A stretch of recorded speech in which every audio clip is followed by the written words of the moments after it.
While we were in the service, mostly what we did was just go to one parent or another and do something there. But we also had an old car that Sam put together out of parts that he scrounged around, because you couldn't buy a new car. There weren't any manufactured during the war. Oh, really? Oh, I didn't Not know until that. 45. Wow. So, and even then it was very hard to get one. But we went over to Moran, Kansas and visited somebody. We'd go down to the Lake of the Ozarks. And around there, you know, when we had time off. Usually he had his weekends off. And from school?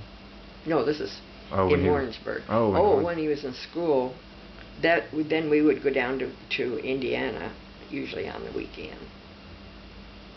How long? I guess you guys were together a long time before you had kids. 4.5 years. 4.5 years. So we were able to go a lot of places. We liked to go. And we liked traveling small roads and exploring backcountry. Well, living in a city, you want a contrast, I suppose that was it. And I grew up in a city, so going out in the country was always a thrill. And my grandparents lived on a farm, so that was fun. Where did they live? It's called Hoxeyville, Michigan, and it was near Cadillac. It was the nearest town of any size. They both came from Germany. Oh, yeah. So what did they, were they farmers or did they?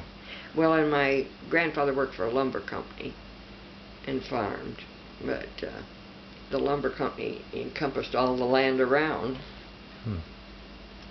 So he worked on a train that hauled the lumber in and out to the other areas.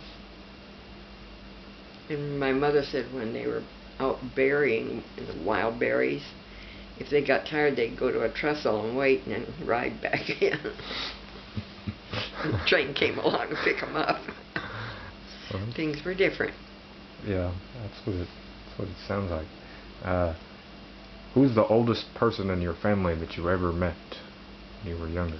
Oh, my Aunt Olga. My mother's sister was 101 the last time I visited her. Wow. In Flint. That's pretty old. Yes. She died at 102 after breaking her hip. I'll have to watch out for the hip when I get older. It seems like it happens to everybody. Well, your bones get fragile. Had I known how much more I needed calcium, I probably would have worked on it when I was young.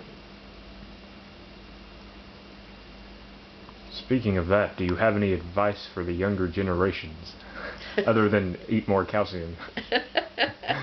Enjoy life. That's the main thing. Enjoy what you do. That is the one thing I think that's kept me well, is that I've thoroughly enjoyed my whole life, even the bad times you learn from. And there have been a lot of those too. But in general, it's been a happy life. I'm still enjoying it.